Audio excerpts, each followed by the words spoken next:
Jaffer. I hope I pronounced it correctly.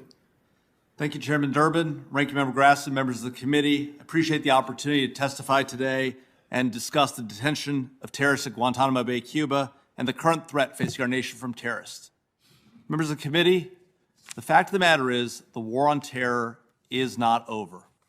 The director of the FBI, the director of the National Counterterrorism Center, the director of National Intelligence, our chairman of the Joint Chiefs of Staff, and the commander of U.S. CENTCOM have all made that abundantly clear. Worse still, our enemies have made that abundantly clear. They continue today to plot terrorist attacks both here in the United States as well as abroad. It is in that context that we are discussing the question of what to do about the detainees remaining at Guantanamo Bay. We know today that ISIS and Al-Qaeda continue to aspire to conduct major terrorist attacks here in the homeland. To be sure, their capacity to conduct such attacks has been reduced, including over the last 2 years, by the sustained counterterrorism pressure that has been brought to bear by this administration and the prior administrations before it.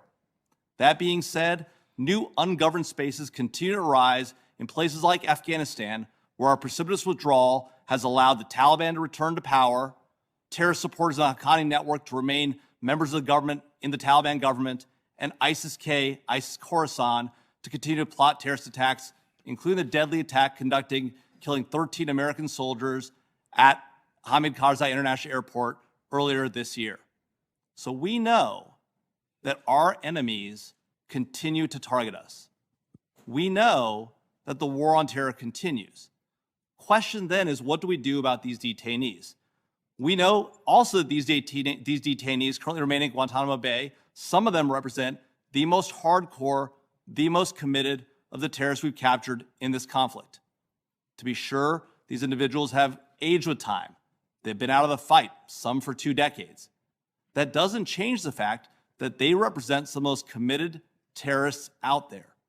And this takes place also in the context of the fact that we know that individual terrorists and their release and their return to the fight can have a huge impact on the operations of terrorist networks.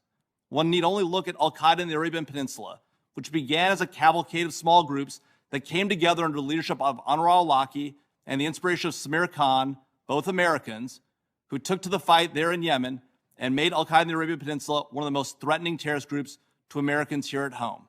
The number of attacks that AQAP conducted both in Yemen and threatened against the United States in the aftermath of just 2 Americans joining the fight was significant.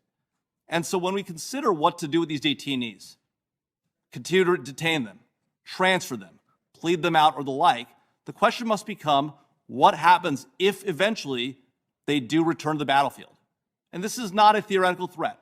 We know, because of what the Office of Director of National Intelligence has told us, that over the 800 detainees that have been, the 700 plus detainees that have been released from Guantanamo Bay, 1/3, fully 1/3, have returned to the fight or are suspected of having returned to the fight. So these are not theoretical questions we face. These are very real questions. To be sure, the situation at Guantanamo Bay is not ideal.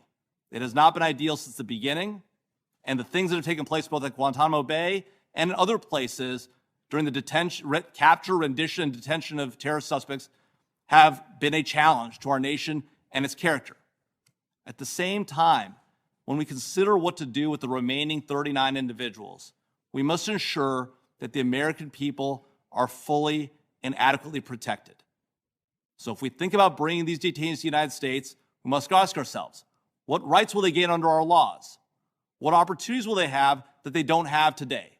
We know that at Guantanamo Bay, the Supreme Court has said these detainees have the right to habeas corpus, but they have no other rights under our Constitution. They are foreign nationals held during an ongoing conflict. If we bring them voluntarily to the United States, there's the possibility that they'll receive significantly more rights and significantly more opportunities under our own laws. And as a result, as we think about these very hard and difficult questions, we have to consider both the individuals at Guantanamo Bay, their status, and the continued ongoing war on terror. Thank you for the opportunity to present my views. I look forward to your questions and ideas.